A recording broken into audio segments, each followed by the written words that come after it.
acordar para brilhar. É fato que a gente tem uma potência muito grande vinculada à nossa essência, que quando a gente não nega essa essência, a gente manifesta essa potência, a gente entra em ação alinhada. Mas o que acontece na maioria das vezes é que a gente não se permite pôr essa essência para fora, a serviço do mundo, a serviço de nós mesmas.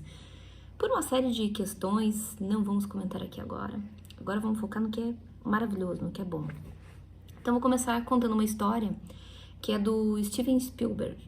Steven Spielberg, ele foi considerado o maior cineasta de todos os tempos. Como é que esse cara conseguiu isso? Como que esse cara conseguiu chegar com 36 anos e ser considerado o maior cineasta? Geralmente os caras considerados os maiores em alguma área, eles já são idosos, né? Então, como é que esse cara conseguiu, né? Então, vamos lá. Quando ele tinha, deixa eu ver, acho que 17 anos, não, 12 para 13 anos, ele já sabia que ele queria ser diretor de cinema, já tinha isso claro na cabeça dele. E aí, num passeio da escola, num passeio, até não me lembro se é um passeio, não dizia que era da escola, a história que eu li, né? Ele, num passeio pelos estúdios da Universal, sabe? Universal Studios. Ele estava passeando por lá e o passeio não incluía a parte dos palcos de ação, que era a parte que mais interessava e mais valiosa, né? E aí ele pensou, já estava lá, né? Ele queria saber mais, é tudo que ele quer fazer na vida, pensa. Aí ele foi e fugiu, deu um jeito de fugir sozinho e foi lá nos palcos de ação. E ele passou, viu como funcionava por lá e ele pensou, já saquei mais ou menos como é que funciona isso aqui. No outro dia, ele voltou, botou um terno, se vestiu assim, mais ou menos parecido com os caras que estavam lá, colocou um terno lá e foi. E aí, quando ele tava lá, ele percebeu que tinha um furgão abandonado. Aí ele foi, colocou letras adesivas, colocou o nome, Steven Spielberg, diretor de cinema. Cineasta, diretor de cinema. E aí ele passou a frequentar, e ele passou as férias dele lá, e se enturmou com a galera do cinema e foi aprendendo. E ele se comportou como se ele pertencesse àquele universo. Ele levava uma maleta com lanche e ele ficava lá o dia inteiro. Teve uma dedicação ali, né?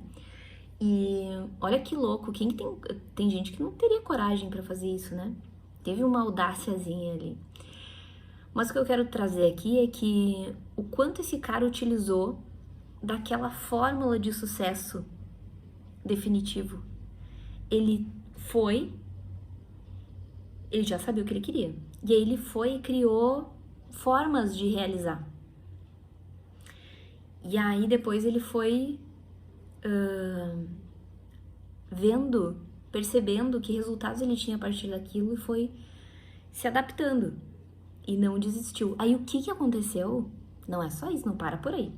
Aí ele chegou num ponto que ele já tinha 17 anos, 20 anos, deixa eu até conferir a idade, que eu gosto de conferir pra não passar, com a idade de 20 anos. Depois de ele ser muito assíduo lá, ele mostrou foi um filme, foi um filme, assim, modesto, e ele recebeu um contrato de 7 anos pra produzir uma série de TV. E ali começou.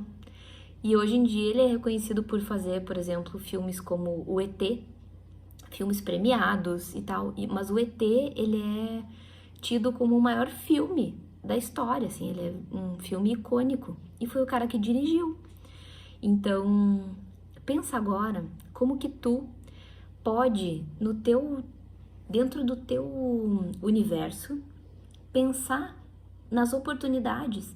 Às vezes a gente pensa assim, que louca que eu vou ser se fizer tal coisa. Poxa, às vezes nessa loucura é justamente onde tu vai aprender e vai dar um passo, aquele salto de coragem, e o universo vai vir e vai colocar o chão embaixo. Quando eu contei pra vocês como que foi a minha primeira imersão, meu primeiro lançamento, foi um ato de loucura, de coragem. Alguém me disse, eu já havia estudado muito e eu sabia que tinha preparação pra fazer, né? Sabia onde queria chegar e eu fui, mergulhei. Eu sabia que eu iria ganhar de qualquer maneira. Porque se ninguém acreditasse em mim, ninguém comprasse o meu infoproduto, ainda assim eu estaria ganhando, porque eu estaria ganhando em experiência e saberia montar um primeiro lançamento. Mas isso acontece com tudo na nossa vida. Quando a gente não sabe o que fazer, a gente se testa a primeira vez, vai com coragem, não vai sair perfeito, não vai sair muito bom. Mas é a partir daquilo ali que tu vai começar a dar os passos na direção do que tu busca. Então essa é a primeira aula, e agora, que é para contar um pouco sobre isso e fazer uma referência sobre aquela aula lá que a gente teve, né, sobre a fórmula de sucesso definitivo. E agora a gente vai para 7 características fundamentais de caráter para ter sucesso, para ser bem-sucedida. Bora lá!